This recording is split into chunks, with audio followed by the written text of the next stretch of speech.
most of the people into climate originally into it. I think a lot of it is this concern that in the future, there might be extreme weather events, kind of drastic scenarios that could cause suffering for a lot of people. Many of the founders in climate have kind of already said that they've been shifting the language they use to be like, oh, we're not just kind of like climate tech, but we're focused on energy independence or resilience in some way, or some other kind of phrase. AI as far as helping students or people learn and achieve outcomes at their own pace is just incredible. Hello, everyone, and welcome back to Clean Techies, the #1 podcast for clean tech entrepreneurs around the world. As an FYI, if you prefer to consume your podcast on YouTube, you can check us out there. Even if you don't, we'd greatly appreciate you taking 30 seconds to open up your YouTube and subscribe there. We've even made it easy for you by putting the link to the YouTube in the very first comment in the description. So go check that out. It'll take 30 seconds and it will really, really help us get a little bit of a boost over on YouTube. Thanks so much for giving us a hand. Okay, today, Somil and I are speaking with Tommy Leep. He's actually been on the pod in the past. He's a venture capitalist. Past episode was episode 85. So go check that one out. It's really, really helpful if you are raising money, fundraising for your startup. He's got a lot of really great tips there. And today, we're talking about something different, though. We are talking about the vibe shift in climate. Recently, Tommy had a post about how climate is now mainstream, so he's broadening his overall fund thesis. And we find this really valuable because there are a lot of people who are constantly asking us kind of what's going on out there. What should their branding be with all this pushback against climate from the Trump administration? And I think this conversation with Tommy is a really good place to start to begin to understand that. So we'll be back at it next week to continue this conversation on the ClimateTech vibe shift with Grace and Adam from Equal Ventures. So stay tuned for that. But for now, enjoy this conversation with Tommy on the ClimateTech vibe shift. All right, welcome back to the show, Tommy. How you doing? Yeah, doing great. Thanks for having me. Yeah, absolutely. Really, really excited to do this again. So for listeners who are unfamiliar, Tommy Leep has been on the show in the past. He's the GP of Jetstream. And I think you came on in 2023. I think it was episode 85, if I'm not mistaken. We'll link to the show in the show notes. Really good episode. It was a fun one. But I guess I wanted to give some quick inside info for people who are not familiar. Tommy's Substack, The Breeze, is actually one of the first things that I started following when I got into climate tech. I remember my boss in the recruitment business was like, hey, you seem more interested in the kind of the tech startup-y side of things rather than pure energy play. You should get into climate tech, right? Or at the time it was still called clean tech, right? So that your Substack was one of the first ones I found. So I have to give you credit for a lot of the early influences of wanting to start this podcast and everything too. But I guess enough on the background. The reason why we wanted to have you on today is that you recently wrote a piece called Beyond Climate Tech. And in essence, you're kind of widening the mandate of what you're doing. So I guess just tell us why. Sure. Yeah, and thanks for reading The Breeze. It was a bit of a revival a few weeks ago when I published this. The Substack had laid dormant, but nice to be writing again.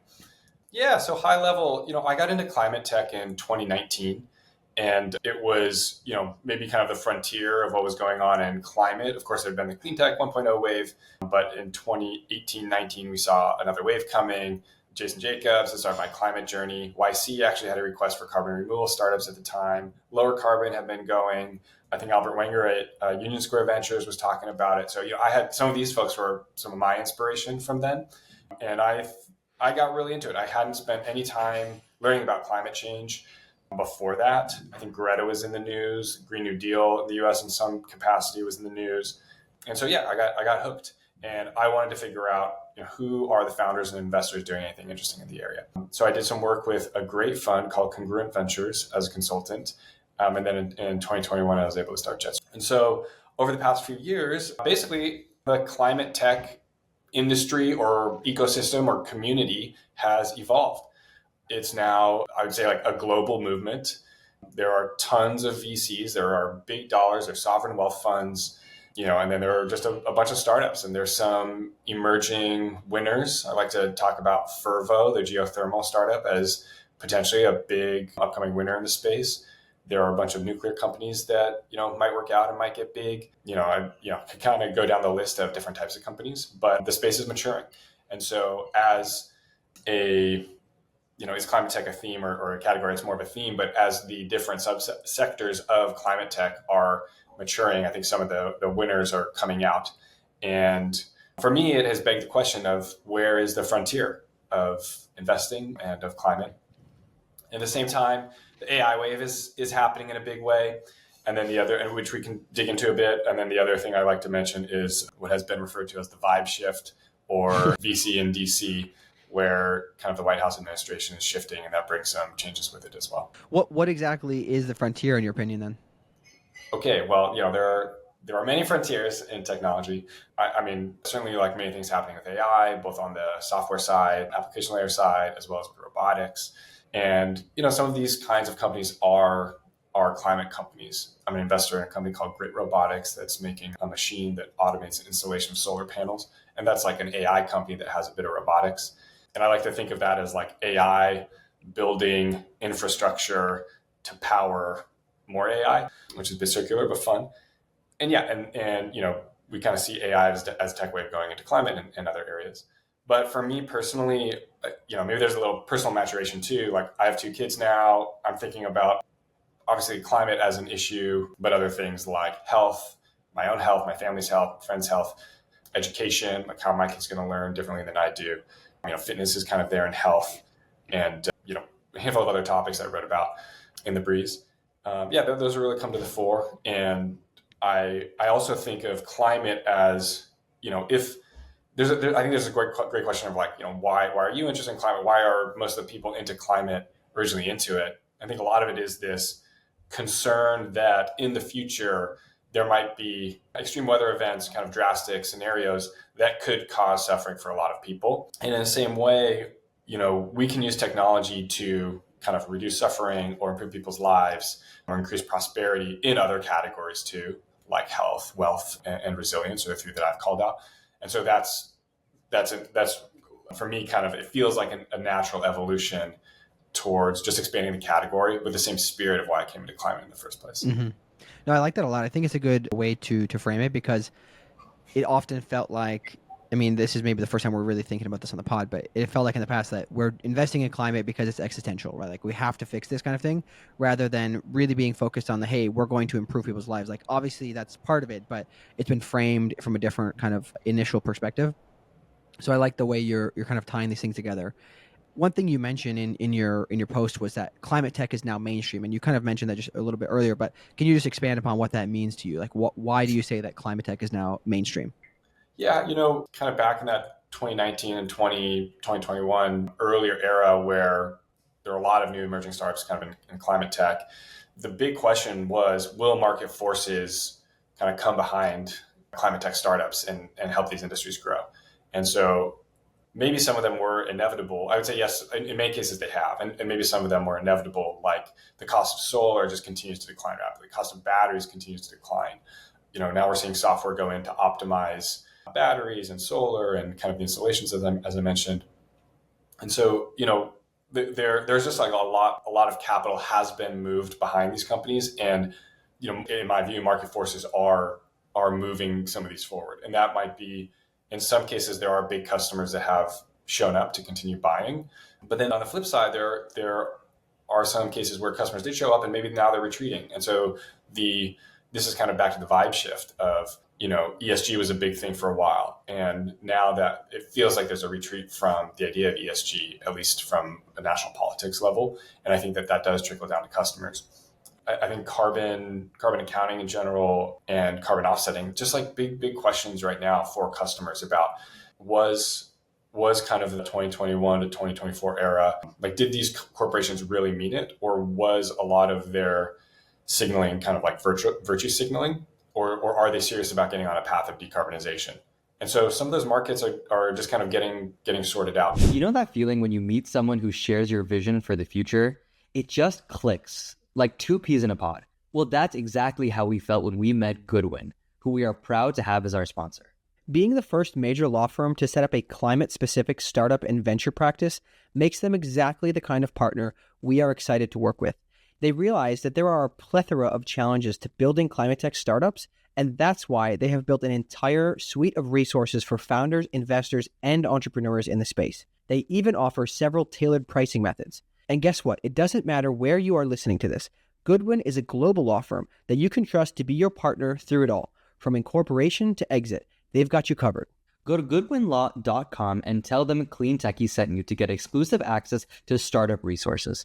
All right, back to the show. I think one of the most interesting things about how you play in this ecosystem is you're a solo GP.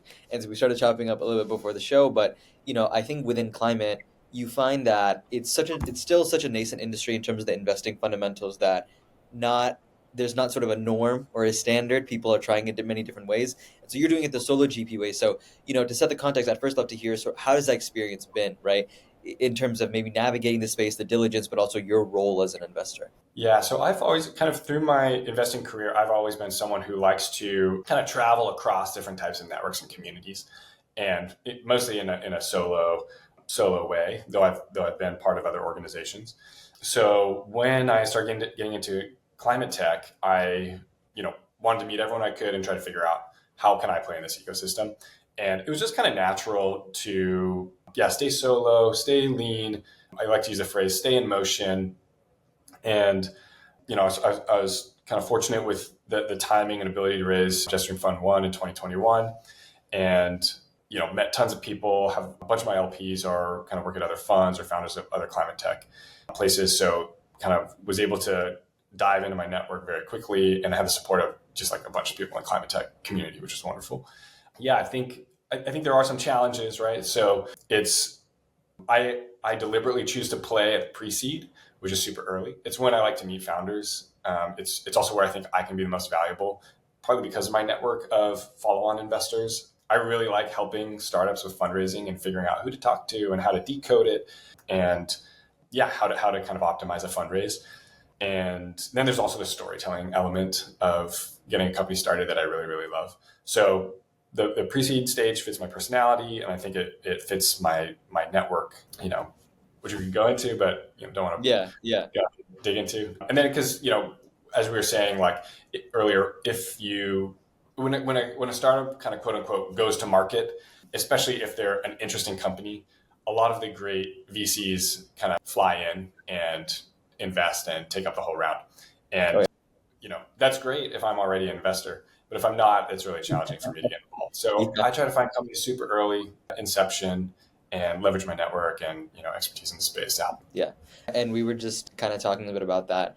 The other side of it is obviously you mentioned great network, great maybe LP base and relationships with people. You can be a little more nimble. So I'm curious, you might be able to have sort of a more real-time reaction, right? As you think through investing strategies, you're sort of the one source of truth, right? So as you've thought about what the future might look like in terms of how you're thinking about now what is sort of like the next generation of climate tech investing, how do you feel the response has been from the people that you consider smart in the space and people that trust your opinion? Yeah, great question. So I've talked to founders I've invested in and LPs in my fund, and I think for many of the founders in climate, a lot of them resonate with this idea of kind of maturation of the climate tech sector or industry or community or ecosystem.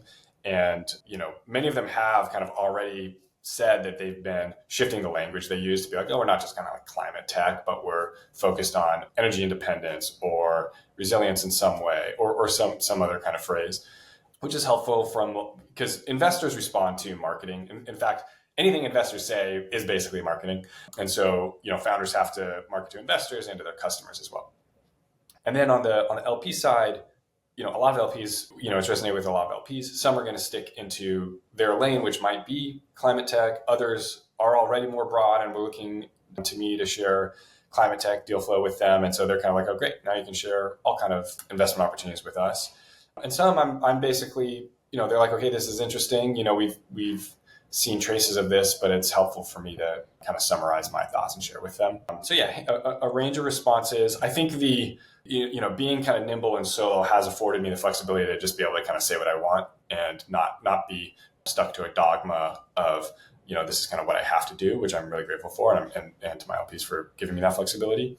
But I think that the kind of funny thing is I tweeted maybe in November, kind of RIP the phrase climate tech, and got maybe a little heat for that. And it was maybe a little controversial, but, I think kind of my intention was to start this conversation around, where I think we have ended now, particularly with the new administration, of just we sort of need a reframing as the vibe has shifted. But anyway, it's easy to be misunderstood on tweets. But of course, my goal is for, as many of these companies that are building into the climate space to be successful as possible.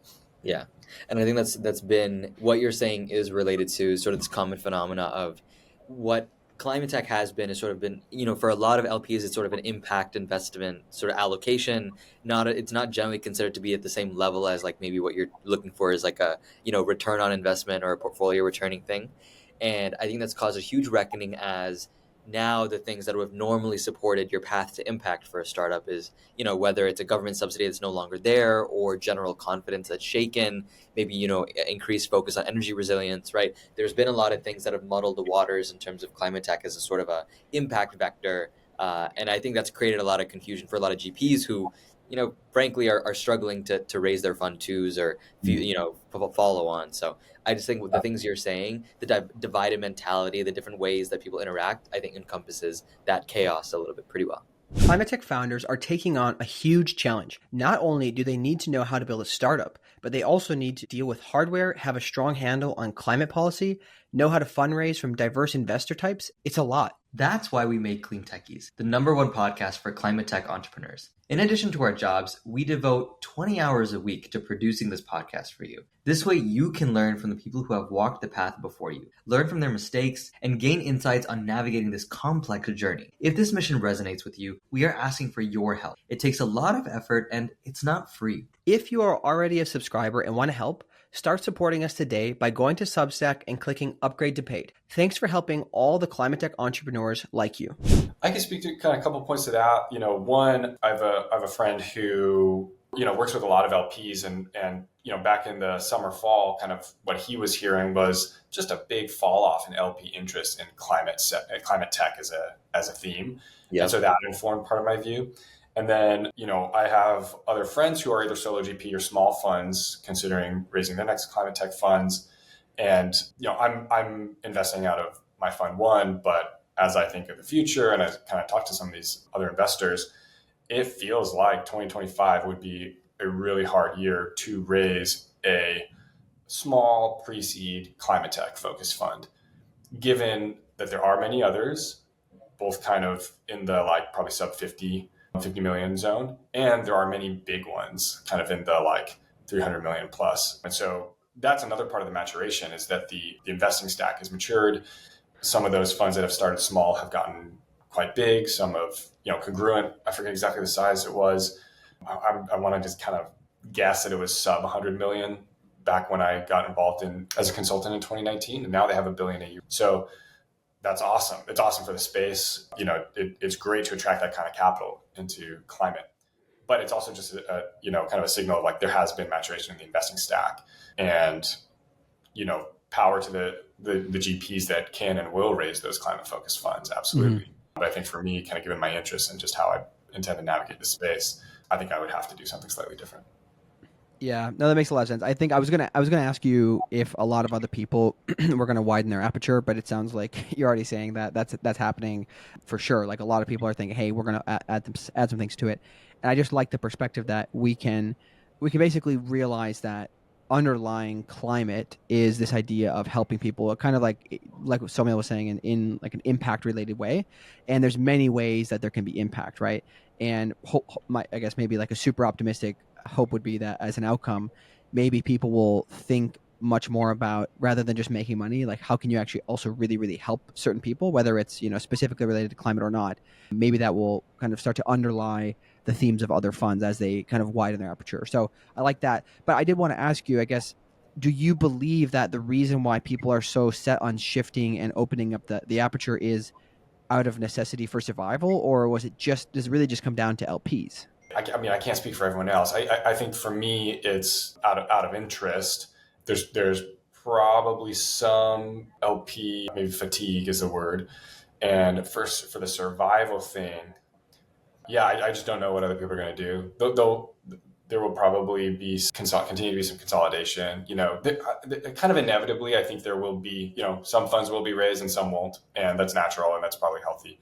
We did kind of, in 2021, come out of the zero interest rate kind of environment, which is not lost on me for kind of providing an opportunity for me to raise fund one. So, again, if I if I should go out for another one in the future, yeah, it'll just be interesting what we'll Yeah, end up. yeah. No, I was just curious because I'm trying to like read the tea leaves and what people are talking about, and I put out a LinkedIn post about this recently, and it doesn't. It seems that there are people who are like really set on just calling it climate tech still. Like some like I heard somebody say ClimateTech 3.0. Like I don't know what that means, but I mean like I know that marketing is a big deal, and I wonder that because the ecosystem was, I wouldn't say reliant per se, but like very, very attentive to what the government was working on under Biden, that they just became hyper aware of like, okay, we have to cater to what the government is asking or kind of their vibe. And I wonder if that to an extent has just kind of got people into this group think of like, hey, that's why we're going to rebrand because of it, rather than in spite of it, just saying, hey, you know what, we're building clean technology. Everybody wants clean air, et cetera, et cetera. So maybe we can move on from that. But I do find it fascinating just watching the evolution of the space broadly. Well, so one point on that is, kind of in this post and my kind of thinking progression over the past few months has been, I've landed on this phrase of accelerating prosperity. And so the kind of key word there for me is prosperity. And, I kind of realized like, actually a friend told me that, so there's these other words like progress and abundance. And she said that, what is it? The right likes to use the word progress and the left likes to use the word abundance, but they mean the same thing. So I'm kind of going down the middle and saying prosperity. And the thing I like about prosperity is it's directly applicable to humans. Like humans are what become prosperous. And so, how can we use technology to accelerate prosperity, implied being like for people? And I think that, there are funds out there that the funds I admire are basically saying, we want to solve some of the world's biggest problems, or, we want to kind of build the next frontier. But I think the trap is to be just technology focused. Maybe it's not a trap. Obviously, like many great funds have been built on this. But, for me, there's sort of like the what's the point? And it does come back to me for, how do we have prosperity for people? And that was, I think, one of my realizations in this thing. Like, I love the idea of the planet getting better and healthier. But at the end of the day, it's kind of like, what's the point? And for me, the point is, for the people who live on it.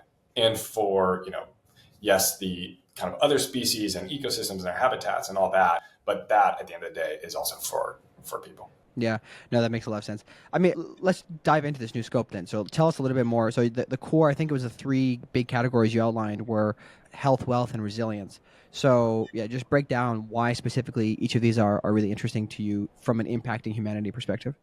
Yeah, so, I like to say everyone wants prosperity. So, and it just kind of naturally fit for me that, health is kind of the main thing, the most important thing. Wealth is both, kind of financial wealth and just like richness in one's life. And, in a sense, that's kind of the other things and the things that we seek. And in a way, kind of some way motivators, but like allow us to maybe get the most out of life. And then the third is resilience. And so I like to kind of tuck climate into the resilience category, but also probably include other things. And I don't have all the subcategories in front of me here. I could flip to them, but yeah, high level wealth is how do we stay healthy? How do we live longer? How do we have kind of longer lifespans and health spans? How do we enjoy living in community with other people? And then how might we also leverage technology to have kind of better leisure and just explore personal interests? Which is an under sort of studied, or I would say invested category that I'm very excited to put out there, because so much of like tech and progress or what we're doing is like hustle. Love leisure, love the idea of leisure. And at one point, kind of jokingly thought about starting a fund called Leisure VC that would invest in like Airbnb and things where you could rent out people's pools and stuff like that. But so I think we're, maybe with AI accelerating our ability to work faster, it'll free up some leisure time and people can get back to things that they like to do. So that'd be the health. Yeah. And wealth, it's for sure just fintech. Like I think AI can help us spend a lot less time kind of managing money. I think it can also, we'll see a new category of startups that help enable people to make money, which will be great. And then I sort of throw education in there because it's in a way, it's kind of education maybe is in service of living a richer life. And yeah, AI as far as helping students or people learn and achieve outcomes at their own pace is just incredible. And it really calls into question a lot of the existing education system, which, I assume is built to occupy kids, between 9 to 5, while kind of parents are working in a system that's designed around factory work. So I think a lot of that is going to shift, and especially like the AI education category is so interesting because you have kind of like traditional homeschoolers that are maybe more classically religiously based or like religion based. And then now you also have kind of the coastal techies kind of doing more and more on homeschooling. And so it'll be a really interesting kind of merger of those two communities, and like, it'll be fun to see what happens there. And then on the resilience, extreme weather is happening, continues to happen. I don't think it's going to get less. We see more and more extreme weather events every year. So there are technologies that help us figure out when that's going to happen and help us recover when it's going to happen. And then I think kind of intelligence around that is also super important. So, right, you mentioned something, resilient tech. So you gave a great breakdown of like the types of areas where it might affect us. But, as someone who is hearing this more or less for the first time, and I'm sure a lot of listeners might be, like, what is an example of a company? Like, have you come across companies that might fit into a bucket like this? Well, I think Airbnb is like a canonical example. Okay. Yeah, because it's like, I don't want to go to a hotel. I want to go to someone's place and feel like I belong there, and like I'm going to travel, basically. Leisure, what else? I think in a way, I was thinking of Patreon. I don't know if it totally fits there, but I think there might be some overlap with, how can I just do the things that I love to do and like maybe make money from it.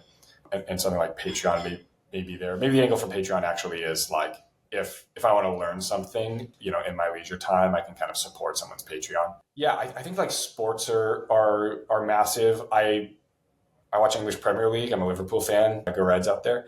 And yeah, I've just found it's been so much. Well, obviously they've had some great seasons, not to brag, but I think kind of, people are looking for experiences is like a fundamental thing. And, I think that's a pretty kind of conventional wisdom claim. I think there's also a case that like in an AI world, people crave human connection even more.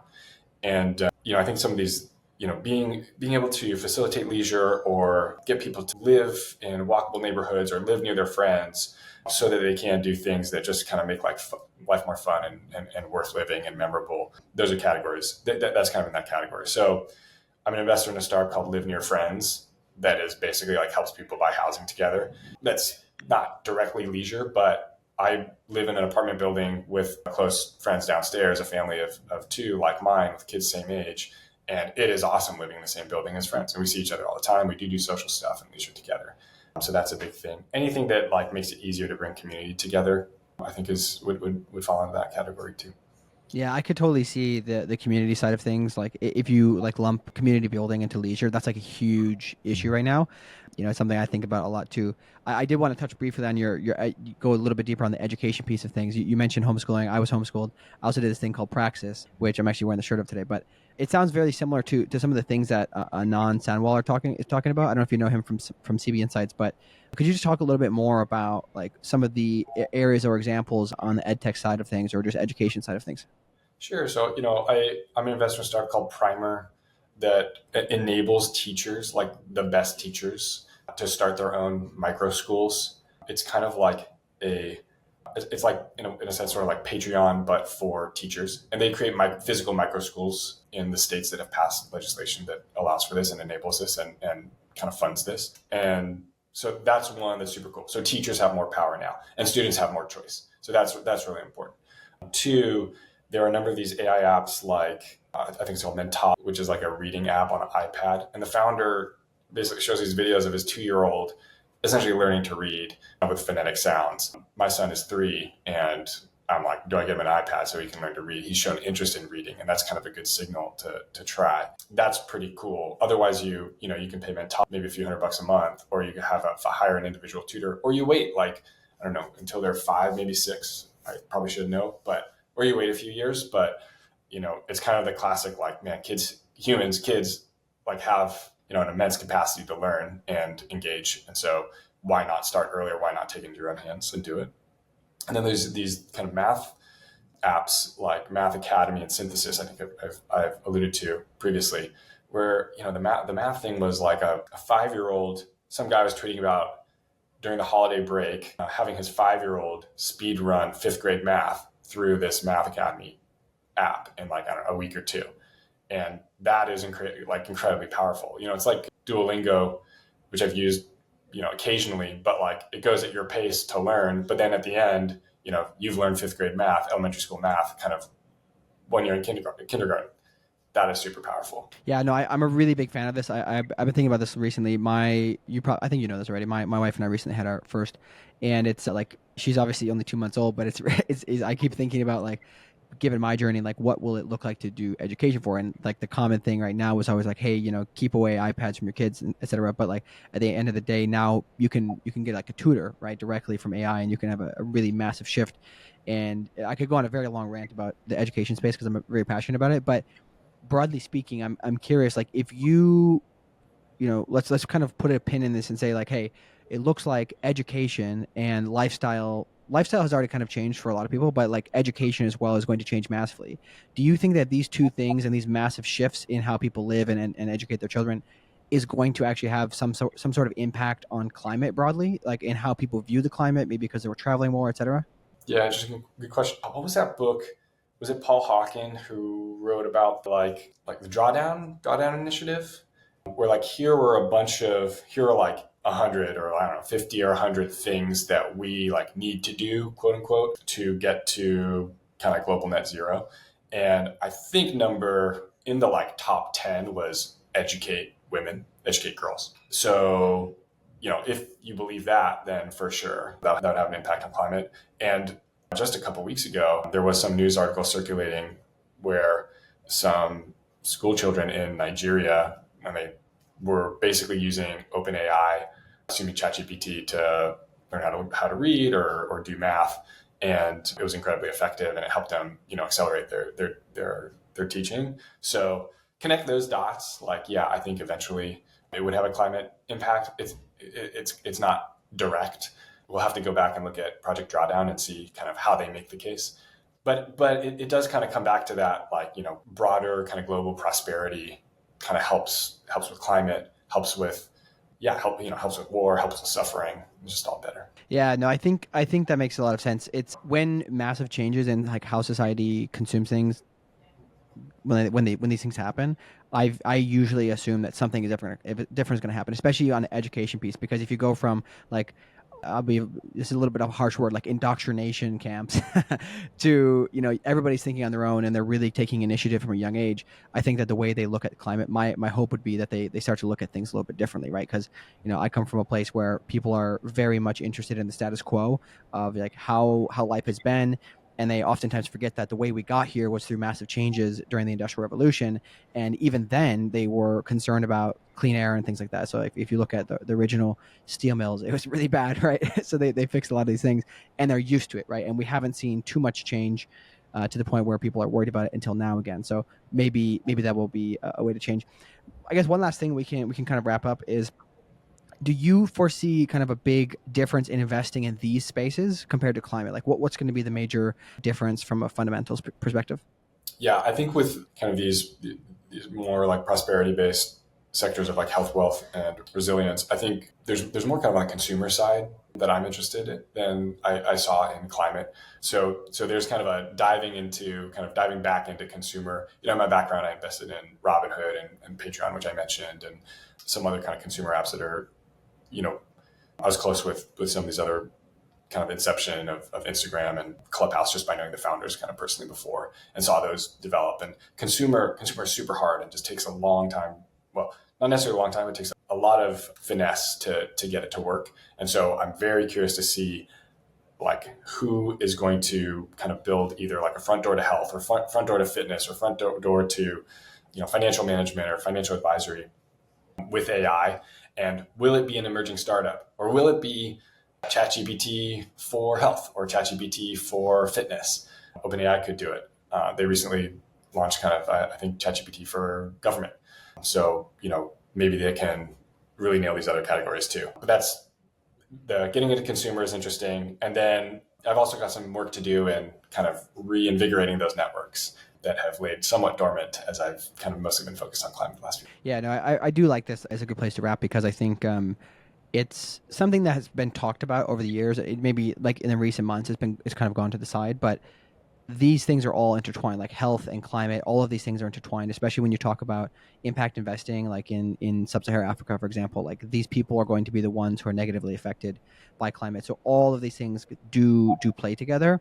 And as much as we like to, build out a niche and market things a certain way, in life generally, a lot of these things are tied together. So I like you, being willing to come and open up about like you're kind of opening the lens wider, and I think a lot of people will benefit from being able to hear you think through this. I guess last thing I'll just ask you is like, is there anything you're reading recently that has been really influential that you want to share with other people? Yes, I just maybe 2-3 weeks ago, this book, The Sovereign Child, came out. I already Speaking of ordered it. homeschooling, what's It's on that? my desk. I ordered it because of your recommendation. Oh man, so I just ripped through it. My wife's reading it. I started recommending it to all of our kind of neighborhood family friends. And they're like, Tommy says no rules, let the kids run wild on the playground. But really interesting for the unconventional thinking around raising children. And I love this quote. I think the main thing it espouses is if you want to raise a high agency kid, then it has suggestions for how to do that might challenge your thinking, especially around eating, sleeping, and screen time. So that's a fun Love one. it. There's a good Tim Ferriss and Naval podcast with the author as a compliment to it. Nice. I'll have to check that out. Awesome, Tommy. Well, it's a pleasure having you on again. Looking forward to seeing how things go for you in the future. And yeah, really appreciate you coming on. Thanks so much. Take care. All right, everybody. Thank you so much for tuning into the show today. If you enjoyed this, give us 5 stars on Apple Podcasts or Spotify. Trust me, you may not think we're looking, but we've got spies everywhere watching. Just give us that 5 stars. If you like it, give us the 5 stars. It really, really helps us to get more exposure in those respective apps. Also, if you like what we do, but aren't interested or able to afford a paid subscription at this time, please do us a favor and leave a comment on the Substack with your favorite moment or quote from the show. That's all. See you next time as we continue the conversation about the climate tech vibe shift next week.